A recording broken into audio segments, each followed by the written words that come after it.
I've been watching on the monitor. I want to thank, first of all, Doctor, thank you for the introduction and for your wonderful work. And I had a nice visit with a pastor in the music room.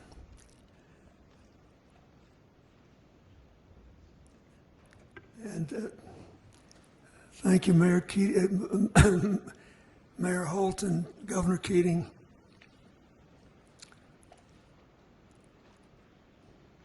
Mayor Norwich, Senator Langford, Governor Stitt, Chaplain Wilson, and Jordan Smith, thank you for singing one of my favorite hymns. The guy that wrote that hymn was the music director of a Pentecostal church in Louisiana, whose pastor was one of my best friends, and I love singing it. And it was sung at my mother's funeral. So this has been very moving for me, listening to all of you and remembering. 30 years ago, I thought I was going to have a very different day when I woke up. I went jogging with the winners of the Boston Marathon, giving me the illusion, and an illusion it was, that I was somehow pretty fit. And then I got back to the White House and the devastating news. That truck bomb, as you all know better than I, claimed 168 lives. 19 of them were little children in the building's daycare center. I always like to start with that when I talk to people, because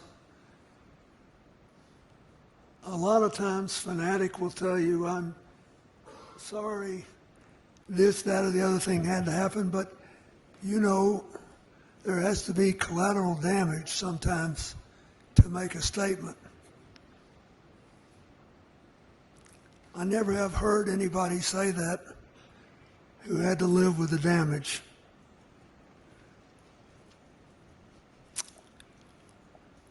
Most of the people who lost their jobs, their lives, were public servants, as we all know. They got amazing coverage after this happened about what they did every day as a matter of choice, showing up for work, to do business for the American people. They help veterans and farmers and the elderly and disabled. And they help to keep our country safe. One of the Secret Service agents, Al Witcher, who lost his life, was a member of my detail. And he left me. And he was very popular and very good at what he did. But he had a family. And he said, you know what, you travel too much. I want to be home more. And Oklahoma City would be a good place to raise my kids.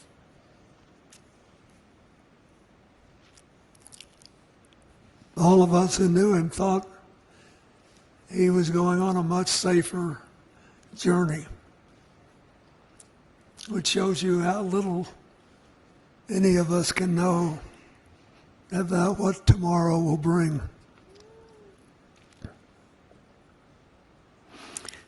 That bombing profoundly shook the country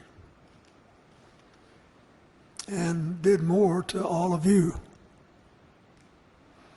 But in the end, it brought out the best in America. First responders, doctors, nurses, construction workers from all across America put their own lives on hold and showed up here. My FEMA director, James Lee Witt, would call me daily and just give me, he said, this group showed up, that group showed up. He said, you can't believe it, they're just appearing. And I said, well, your job is to help make sure that the local people make full use of them. And we talked about how thrilling it was.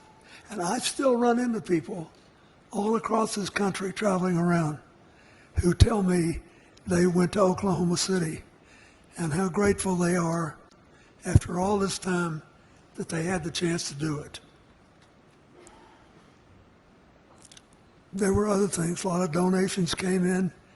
We all remember the drawings of school children that were featured for several years.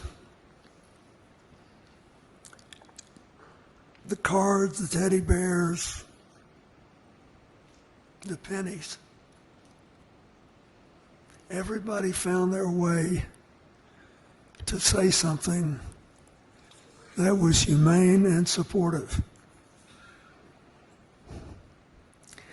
The domestic terrorists who did this awful thing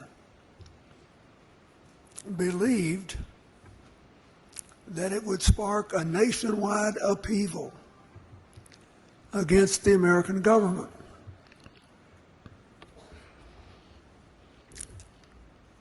And would eventually destroy our government and our democracy and our way of life. Instead, you gave them, as the mayor said so eloquently, the Oklahoma Standard.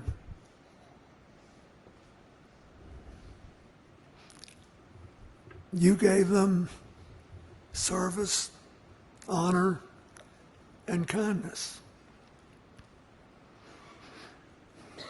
I know over the last 30 years, you are probably managing your losses better, but I know the pain has never gone away. I know you still miss the people you lost. But by continuing to love them and honor them and working to rebuild your own lives and the lives of this community, you've gone a long way to redeem the lives they were not able to live. And just as important, you have given America a very great gift. Every year, we get together and reaffirm your model of how, despite all of our differences, in case you haven't noticed, we've got a few. But in spite of all of them, we can still find a way to move forward together with the Oklahoma Standard. Service, honor, kindness. Did it work? All you have to do is look around. I mean, the difference, just the physical difference in being in this city today and 30 years ago is breathtaking. But every time I'm here, I talk to people who serve in restaurants or work in whatever hotel I'm staying in, or just people, and I say, you like living here? And they all say yes. And they just feel like they're walking with a little spring in their step because they know they live in a place that they can be proud of. So I did my anecdotal poll last night and today, and you're still winning.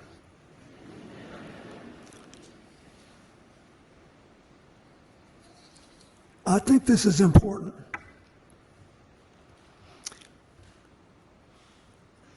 Because in recent years,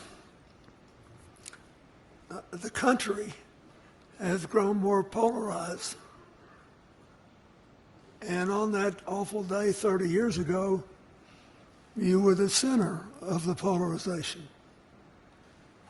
Now look what you've built, and yet we have these differences. And it seems to me, I listen to this a lot because I'm old and I can't run for anything anymore. I always kid, I'm almost as old as President Trump. but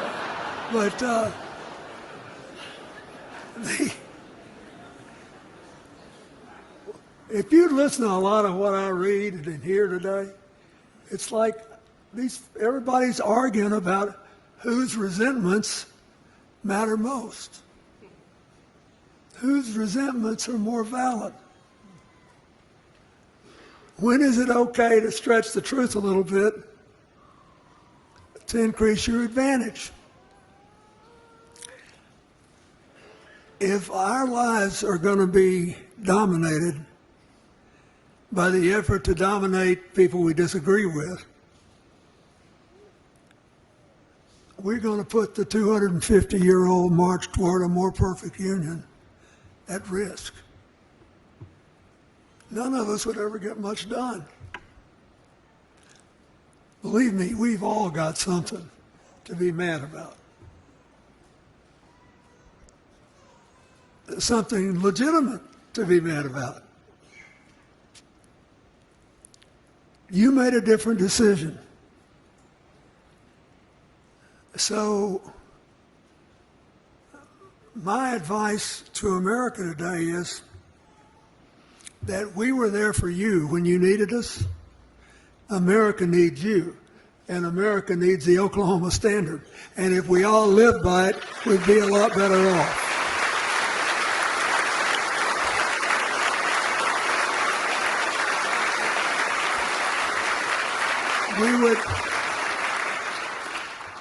We would get a fairer economy, a more stable society.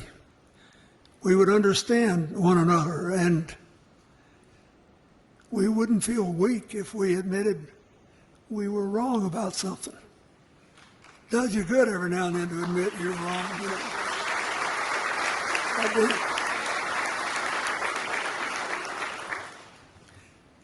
This church would be out of business if nobody ever did anything wrong.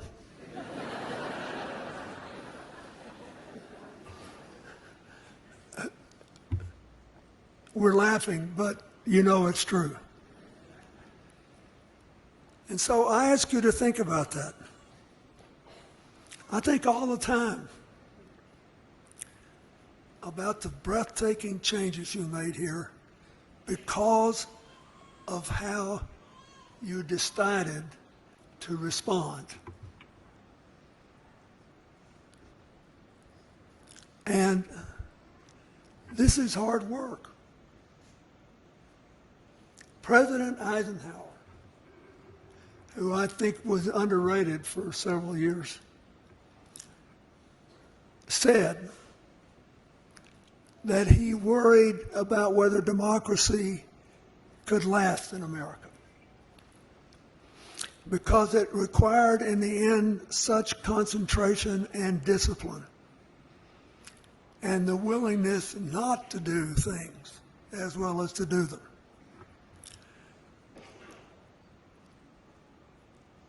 But when we come here, because you lost so much, you were able to feel what you could do to make it better, to make it different, to really build something instead of just keep tearing down. And you have done it, and it's breathtaking. And I came here today in part just to say to the rest of the country, look at this. This is what you get with service and honor and kindness put together. And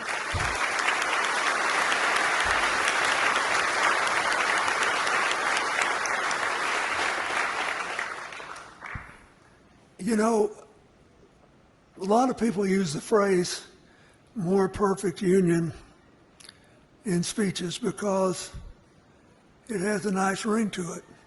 And the founders pledged that they were getting organized to give us a more perfect union. But it's 18th century language. The modern meaning is, hey folks, let's face it, we are not perfect. And we are never going to be perfect. But we can always do better. And so we have to shed all the baggage that keeps us from doing better. That's what we owe 30 years later, the people who made the ultimate sacrifice in Oklahoma City. That's what we owe the families, the children, the grandchildren, the people who survived them. I wish I could live 30 more years to see what's going to happen. Because in spite of all this bellyaching you hear, we're the best positioned country in the world for the 21st century if we don't blow it.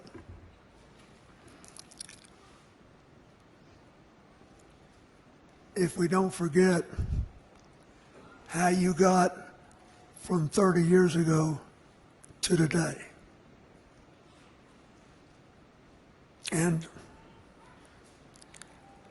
it is true that I still remember as if it were 30 minutes ago coming here with Hillary to that memorial service and saying, you have lost too much, but you have not lost everything. You have certainly not lost America, and we will be with you for as many tomorrows as it takes. I do think we kept that commitment. Lord knows we tried. But today, Oklahoma City, America needs you. I wish to goodness every American could just see life unfold here. Hear these stories. Listen, you know, I love sitting backstage and listening to Frank Keating. I wondered if he missed his calling, if he should have been a preacher, but at the time he was a good Catholic boy and there wasn't a big space for him. Yeah.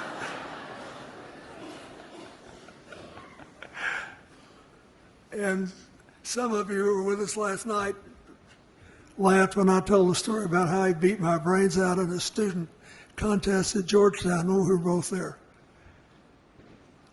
It's important not to forget that we all do our best to find our way through life. None of us will be right all the time. And here we are, the day before Easter. I want to say just one thing about this. In St. Paul's famous letter to the Corinthians, where he describes what love is, which is often read at marriages, weddings, wrongly, because the word for love is agape, which means love of your fellow human being. And we all memorize as kids, all of us who are Christians, now bias, faith, hope, and love, which was charity in the old editions of the Bible. But the greatest of these is love. How could love be even greater than faith? Because of the nature of human life.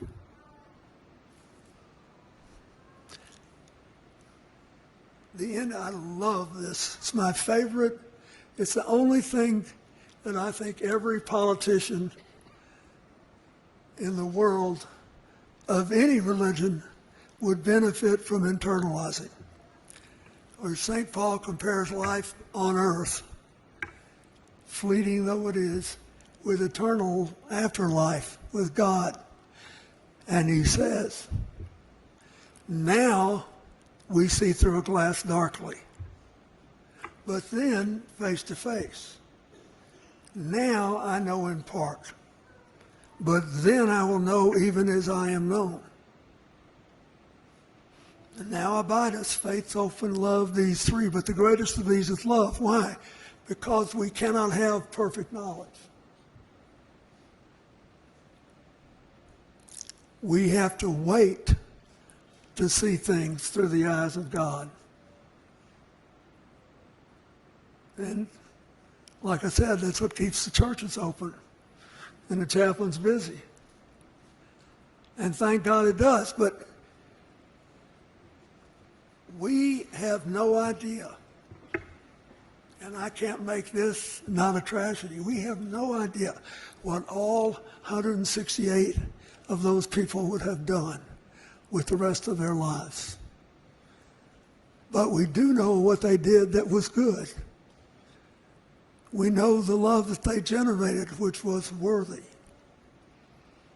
And you made a choice to live by what you call now the Oklahoma Standard. It is perfectly consistent with the commands of the Scripture. Perfectly appropriate for tomorrow being Easter. And perfectly fit to acknowledge 30 years of trying to do what people are supposed to do, which is to take whatever comes and make the best you can of it. I know of no other example that can compare to what you have done here. And I, as a citizen, am grateful for it. I'm glad I could be there to help a little bit. I love it in my old age when you still invite me back. Just know this. You needed your country then. I was a symbol of it, and so I'm grateful that you let me come back over and over again. But make no mistake about it, your country needs you now. We have all these assets, beginning with our people and our great institutions. Are we really going to put them at risk to prove we're always right and that our resentments are more important than somebody else's? I wish every American would get a copy of the Oklahoma Standard in the mail or on their cell phones tomorrow. I bet you would have a terrific impact. Don't give up. We need you now. Thank you.